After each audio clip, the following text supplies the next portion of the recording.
नमस्कार दोस्तों, स्वागत है आपका हमारे यूट्यूब चैनल उत्तराखंड ज्ञान यात्रा में। दोस्तों, ये हमारे उत्तराखंड सिंगल लाइनर जो पुस्तक है तो उसकी यह रिवीजन सीरीज है और इसमें हम उत्तराखंड सिंगल लाइनर पुस्तक जो कि बीएस नेगी जी की पुस्तक है तो उसमें जितने भी अध्याय हैं तो सभी का हम यहाँ पर रिवीजन कर रहे हैं। इस क्रम में अब तक हमने इसकी वीडियो 33 पर हम चर्चा कर चुके हैं और अध्याय हमारा 21 है, उत्तराखंड में वन संपदा एवं स्थिति।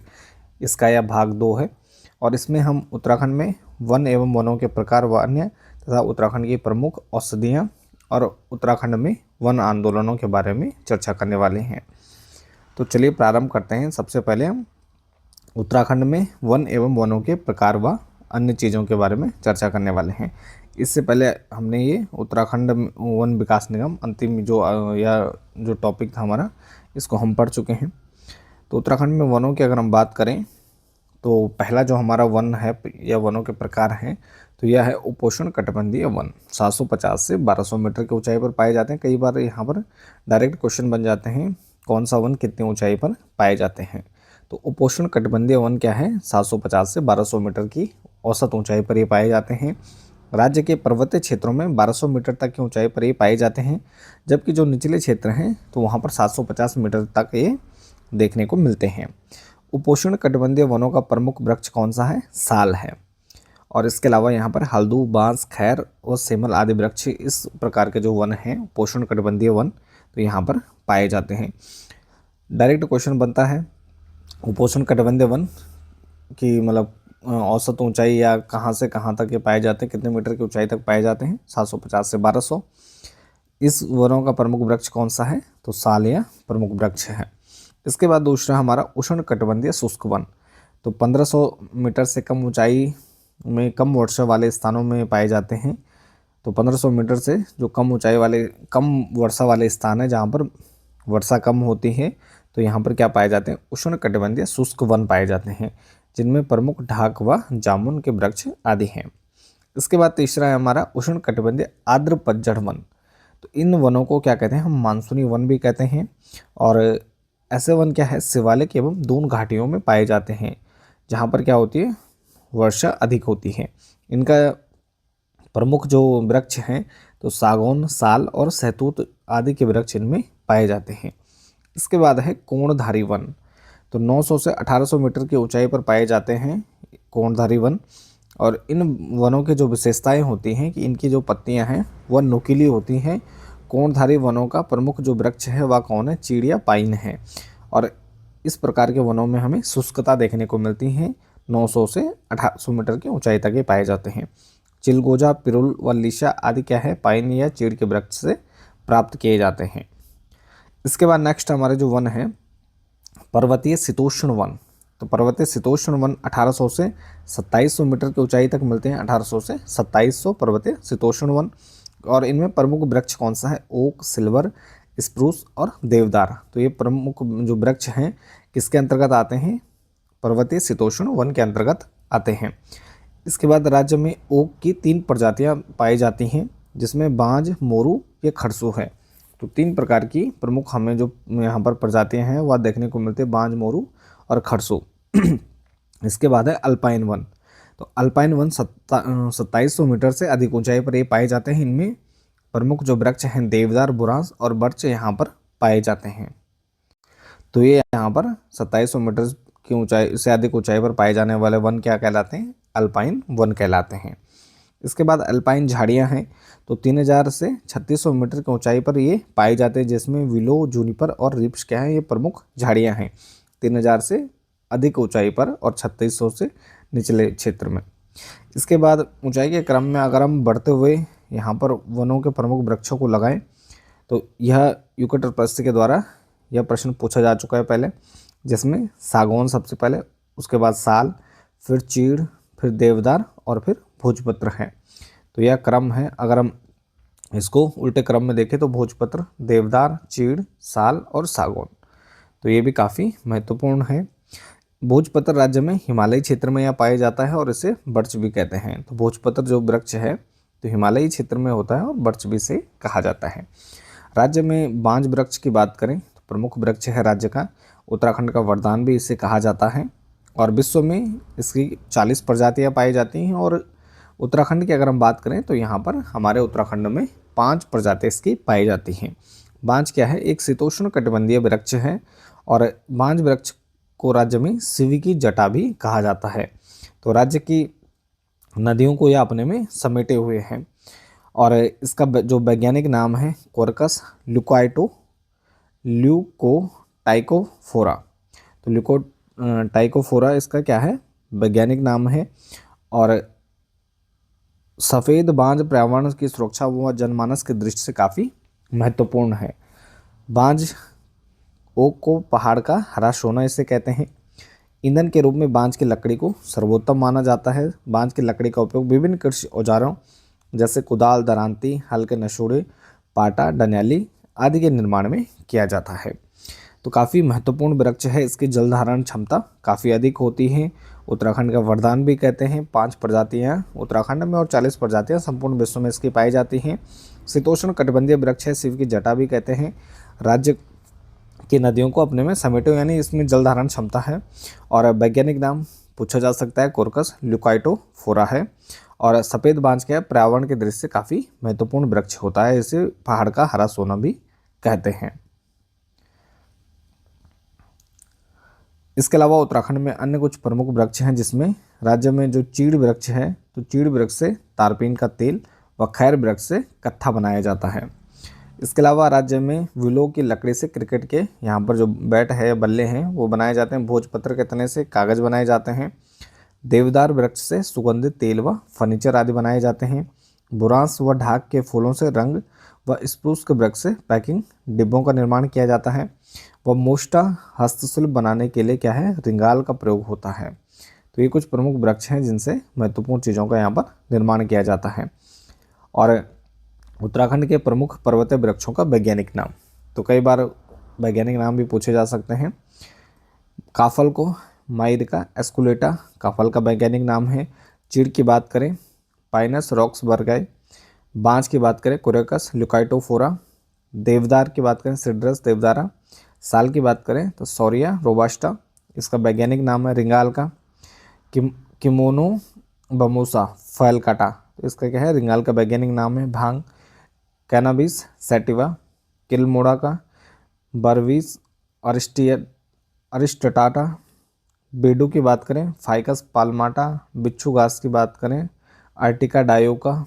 सेब की बात करें मेलेस पोमिला या डोमेस्टिका। झंगोरे की जिसे बिलन डॉलर ग्रास भी कहते हैं इचोनोक्लोवा फ्रूमेंटेसिया। तो ये क्या है? हमारे झंगोरे का वैज्ञानिक नाम है भीमल है। ग्रेविया अपोजिटिव फोलिया या ऑप्टिवा भी कहते हैं। थुनेर का टेक्सस वोलुचियाना। खैर अकेसिया कटैचू। सागौन टेक्टोना ग्रैंडिस हिसालू। रूबस इलिप्टिकस खड़िक। सैल्टिस ऑस्ट्रेलिस तिमरू या टिमरू कहते हैं। Zanthoxylum armatum. पीपल फाइकस रिलीजियोसा। बरगद फाइकस बेंगलेसिस। और तिमला ये भी काफ़ी महत्वपूर्ण है फाइकस ऑरिकुलेटा। और सैतूत को मोरस अल्बा। तो थोड़ा सा यहाँ पर याद करने में दिक्कत है, पर ये सारे जो यहाँ पर नाम दिए गए हैं काफ़ी महत्वपूर्ण है। ये कई बार एग्ज़ाम में ये कुछ जैसे काफल का हो गया, बांज का हो गया, साल का, तो ये काफ़ी महत्वपूर्ण है, एग्ज़ाम में पूछे जा सकते हैं। इसके बाद द्वारिका प्रसाद सेमवाल ने वर्ष 2001 में जाड़ी हिमालय पर्यावरण जड़ी बूटी एग्रो संस्थान के नाम से एक संस्था का गठन किया है। किसने किया है? द्वारिका प्रसाद सेमवाल ने। और 2001 में जाड़ी नाम की संस्था का, जिसका पूरा नाम क्या है? हिमालय पर्यावरण जड़ी बूटी एग्रो संस्थान। इसके बाद रामायण एवं महाभारत वाटिका, तो उत्तराखंड के वन विभाग के द्वारा क्या किया गया है? जनवरी 2025 में हल्द्वानी में रामायण वाटिका एवं महाभारत वाटिका नामक क्या है 2 उद्यान स्थापित किए गए हैं। इन उद्यानों में महाभारत एवं रामायण महाकाव्य में वर्णित जो पौधे हैं तो उनकी प्रजातियां यहाँ पर लगाई गई हैं। कब स्थापित किए गए? जनवरी 2025 में। कहाँ स्थापित किए गए? हल्द्वानी में, यानी जो कि नैनीताल जनपद में है। और नाम क्या है? रामायण एवं महाभारत वाटिका। इसके बाद है उत्तराखंड की प्रमुख औषधियाँ।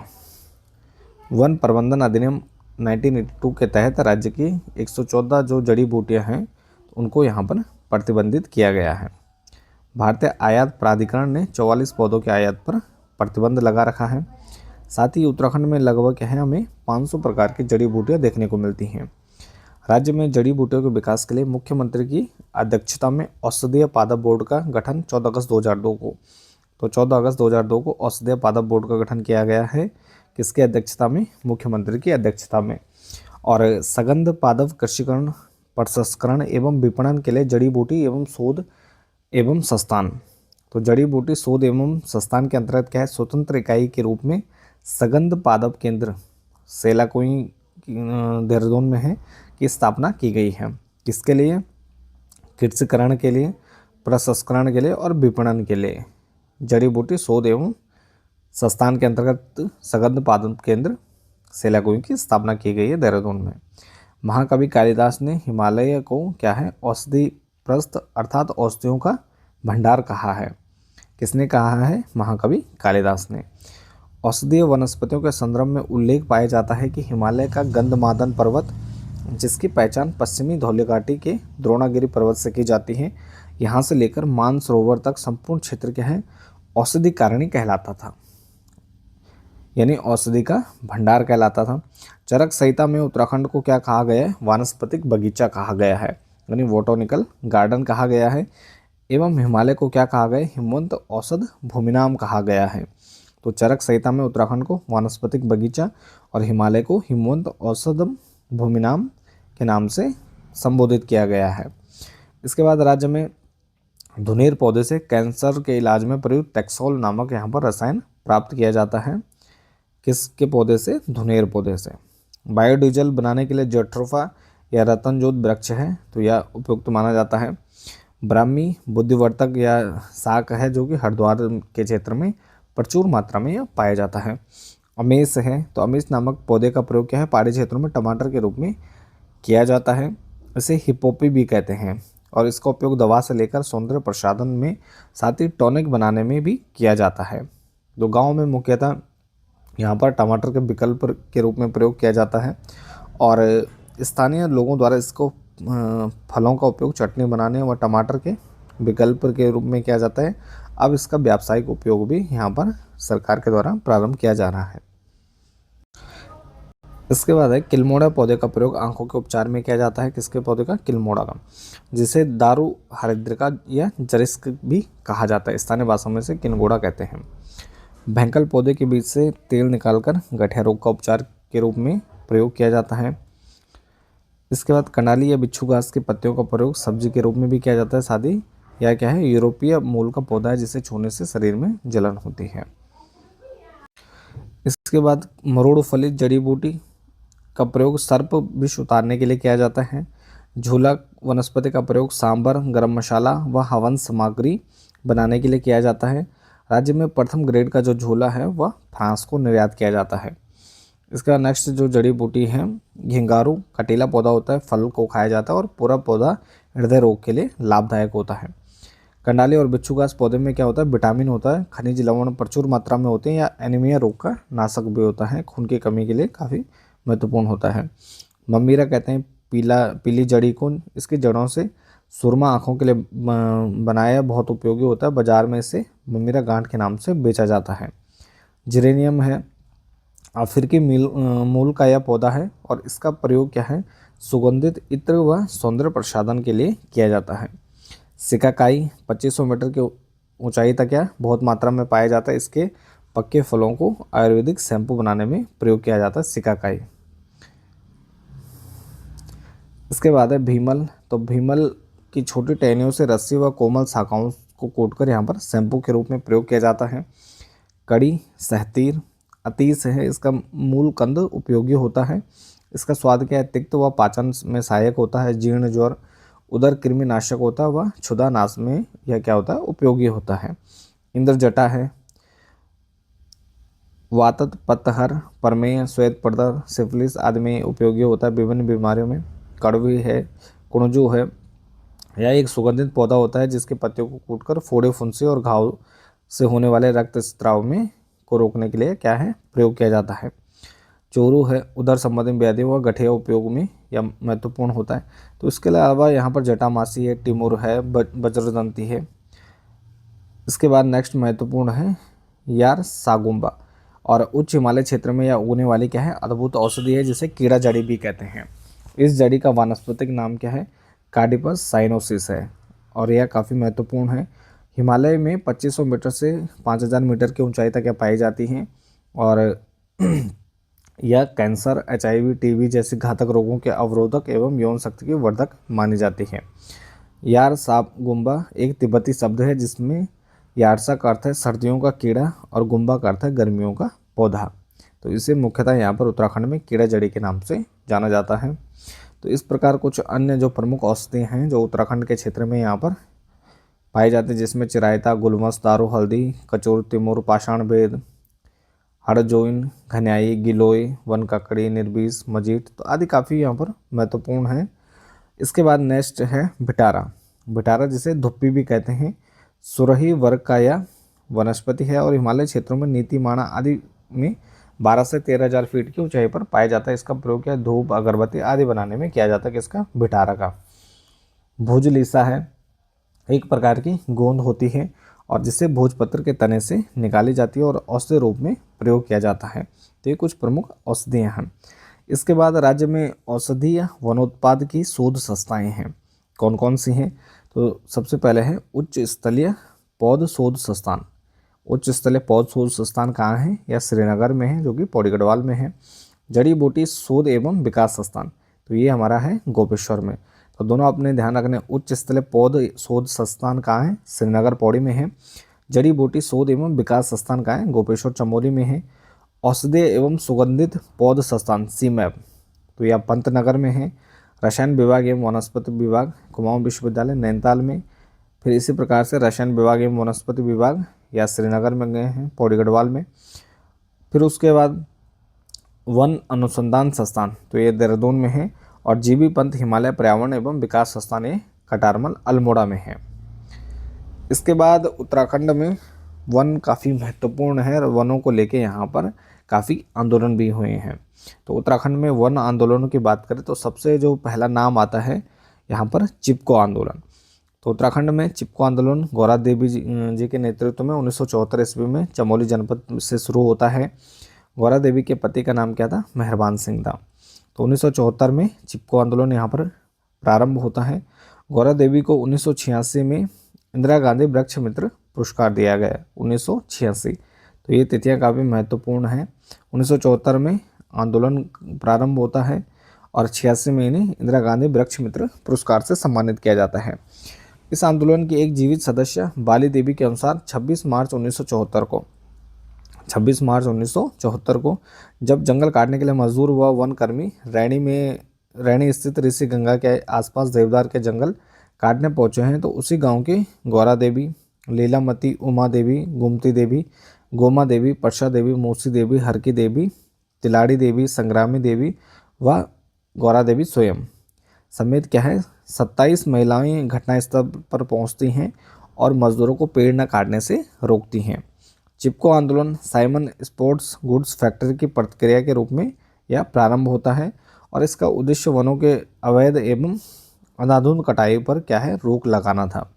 तो चिपको आंदोलन का परिणाम स्वरूप क्या है, 1980 में भारत सरकार द्वारा वन संरक्षण अधिनियम बनाया जाता है। इस अधिनियम के तहत क्या है, समुद्र तल से 1000 मीटर से अधिक ऊंचाई वाले क्षेत्रों में पेड़ों के कटान पर रोक लगा दी गई। चिपको आंदोलन को शिखर पर पहुंचाने का श्रेय किसको जाता है, तो यह जाता है पर्यावरणविद सुंदरलाल बोगड़ा, गोविंद सिंह रावत व चंडी प्रसाद भट्ट को चिपको आंदोलन को विस्तार करने के लिए जाना जाता है। सुंदरलाल बोगड़ा जी ने हिमालय बचाओ देश बचाओ का नारा दिया था। हिमालय बचाओ देश बचाओ का नारा किसने दिया, सुंदरलाल बोगड़ा ने। और चिपको आंदोलन में महिलाओं ने 1977 में एक नारा दिया। नारा क्या था, कब दिया, 1977 में। क्या है इस जंगल के उपकार, मिट्टी, पानी और बयार जिंदा रहने का आधार। तो यह नारा दिया था 1977 में चिपको आंदोलनकारी महिलाओं ने। 1987 में चिपको आंदोलन को सम्यक जीविका पुरस्कार से सम्मानित किया गया। कब किया गया, 1987 में सम्यक जीविका पुरस्कार से। The Chipko movement a people's history, यह पुस्तक है शेखर पाठक की। The Chipko movement a people history. इसके बाद झपटो छीनो आंदोलन। तो झपटो छीनो आंदोलन चमोली जिले के रैणी, तोलमा और लाता आदि गांवों से शुरू होता है और इसका जो उद्देश्य था वनों पर हक है, तो ये 21 जून 1998 को लाता गांव में धरना शुरू करते हैं। और इस आंदोलन का उद्देश्य क्या है, मुख्यतः नंदा देवी राष्ट्रीय पार्क का प्रबंधन ग्रामीणों को दिलाना और वनों पर परंपरागत जो हक है तो उनको बहाल करना था, जिस कारण ग्रामीण लोग अपने पशुओं के साथ नंदा देवी पार्क में घुस जाते हैं। और इस आंदोलन का नेतृत्व करता गोविंद सिंह रावत कॉमरेड थे। तो उत्तराखंड में जितने भी यहाँ पर वन आंदोलन होते हैं तो उसमें जो मुख्य उद्देश्य था तो वनों पर जो परंपरागत हक हैं उनको बहाल करना था। इसके बाद उत्तराखंड के प्रमुख वन आंदोलनों की हम बात करें तो इसमें प्रमुख जो आंदोलन है रवाई तिलाड़ी टिहरी रियासत के दौरान होता है। दयाराम रवाटा प्रणेता रहते हैं 1930 में यह आंदोलन चलाया जाता है। चिपको आंदोलन गौरा देवी के नेतृत्व में चमोली में 1974 में। फिर 1977 का वन आंदोलन राज्य स्तरीय आंदोलन होता है और यह चिपको आंदोलन का ही विस्तृत रूप है 1977 में। डूंगी पैंतोली आंदोलन होता है चमोली में मथुरा देवी के नेतृत्व में 1980 में। पानी राखो आंदोलन उफरैखाल पौड़ी में होता है सच्चिदानंद भारती के नेतृत्व में 1989 में या 1989 में। रक्षा सूत्र आंदोलन भिलंगना टेरी में होता है सुरेश भाई नेतृत्व करते हैं 1994 में। झपटो छीनो आंदोलन चमोली में होता है गोविंद सिंह रावत कॉमरेड इसका नेतृत्व करने 1998 में। मैती आंदोलन चमोली जनपद में होता है कल्याण सिंह रावत इसका नेतृत्व करते हैं 1995 में यह आंदोलन चलाया जाता है। इसके बाद है डूंगी पैंतोली आंदोलन। तो बांज के जंगलों को काटने के विरोध में चमोली जिले में डूंगी पैंतोली आंदोलन होता है और यहाँ बांज के जंगल को सरकार के द्वारा क्या है उद्यान विभाग को दिया जा रहा था, परंतु महिलाओं के विरोध के बाद सरकार को अपना फैसला वापस लेना पड़ता है। डूंगी पैंतोली आंदोलन। मैती आंदोलन कल्याण सिंह रावत मैती इनका जन्म 1953 में होता है चमोली के बैनाली नाटी गाँव में। 1974 में इन्होंने क्या है दुर्लभ वन्य प्राणी एवं रक्षा संवर्धन के लिए हिमालय वन्य जीव संस्थान की स्थापना की। 1974 में हिमालय वन्य जीव संस्थान की स्थापना की गई और इनके द्वारा लोक माटी वृक्ष अभिषेक समारोह टिहरी देवभूमि क्षमा यात्रा त्रिमूर्ति पद यात्रा रजत जयंती रथ यात्रा गांव की ओर चलो पद यात्रा वृक्ष अभिषेक समारोह राजगढ़ी आदि अभियान इनके द्वारा समय समय पर चलाए गए। पर्यावरण संरक्षण के लिए मैती आंदोलन की शुरुआत 1995 में ग्वालदम से हुई थी और मैती आंदोलन के प्रवर्तक ग्वालदम इंटर कॉलेज के शिक्षक कल्याण सिंह रावत थे जिनको मैती भी कहा जाता है। मैती आंदोलन के तहत विवाह के अवसर पर वर वधू क्या है पौधा रोपती हैं और जिसकी रक्षा की जिम्मेदारी कौन करते हैं मायके वाले यहाँ पर लेते हैं। मैती आंदोलन को मूर्त रूप देने का कार्य किसके द्वारा किया गया हिमालय वन्य जीव संस्थान 1974 में इसकी स्थापना होती है, तो इस संस्थान के द्वारा यहाँ पर मूर्त रूप देने का कार्य किया गया। वर्ष 2020 में पर्यावरण के क्षेत्र में महत्वपूर्ण योगदान के लिए पद्मश्री सम्मान से इनको कल्याण सिंह रावत को सम्मानित किया गया। इसके बाद टिहरी राज्य वन आंदोलन की बात करें तो पेड़ों की कटाई के विरुद्ध यहाँ पर रक्षा सूत्र आंदोलन टिहरी के भिलंगना क्षेत्र में 1994 में हुआ और रक्षा सूत्र आंदोलन के प्रणेता सुरेश भाई थे जिनका जन्म 1964 में टिहरी के बूढ़ा केदार में होता है और सरकारी सेवा को त्याग कर इन्होंने समाज सेवा के प्रति समर्पित होकर लोगों के समर्पण के भाव के अलग जगाने के लिए यह अभियान प्रारंभ किया था। इसके बाद है कुजड़ी वन आंदोलन 1903-4 में होता है अमर सिंह के नेतृत्व में और कर बढ़ाए जाने के विरोध में होता है। यह भी टिहरी में जो टिहरी रियासत के खिलाफ होता है। तिलाड़ी कांड 1930 में किसानों की भूमि को वन भूमि में सम्मिलित करने के विरोध में तिलाड़ी कांड गोली कांड गठित होता है। खासपट्टी वन आंदोलन 1906-7 में गढ़वाल क्षेत्र में होता है। इस आंदोलन में जनता ने वन अधिकारी सदानंद गैरोला को रस्सी में बांध दिया था। कैंपा योजना प्रतिपूरक वनीकरण मृदा एवं जल संरक्षण प्रतिकारात्मक वनीकरण प्राधिकरण कैंपा। वर्तमान में कैंपा का संचालन उत्तराखंड प्रतिपूरक वनीकरण निधि प्रबंधन एवं नियोजन प्राधिकरण उत्तराखंड कैंपा के माध्यम से किया जा रहा है। कैंपा फंड एससी ने 2002 में कैंपा कोष के निर्माण के आदेश दिए थे, यानी सुप्रीम कोर्ट ने 2002 में कैंपा कोष बनाने के आदेश दिए और भारत में कैंपा की स्थापना होती है 2004 में। उत्तराखंड में कैंपा की स्थापना 2010 में हुई। उद्देश्य क्या है वन रोपण और पुनर्विकास, साथ ही पर्यावरण क्षति की भरपाई, वन प्रबंधन, वन्यजीव संरक्षण, मृदा संरक्षण, वित्तीय सहायता प्रदान करना। प्रतिपूरक वन रोपण अधिनियम 2016, इसके तहत यहाँ पर राज्य में इसके उद्देश्य को पूरा किया जा रहा है और इसी उद्देश्य के अनुरूप यहाँ पर कार्य किए जा रहे हैं, जो कि कैंपा के तहत यहाँ पर किए जा रहे हैं। तो ये था हमारा अध्याय 21 का भाग 2, उत्तराखंड में वनों की स्थिति, वनों के प्रकार और प्रमुख यहाँ पर जो वन आंदोलन है और कुछ औषधीय यहाँ पर पौधों के बारे में जाना। तो इसके साथ ही इस चैप्टर को और साथ ही इस वीडियो को यहीं पर समाप्त करते हैं। बाकी बने रहे चैनल के साथ, मिलते हैं नेक्स्ट टॉपिक नेक्स्ट वीडियो के साथ। तब तक के लिए धन्यवाद।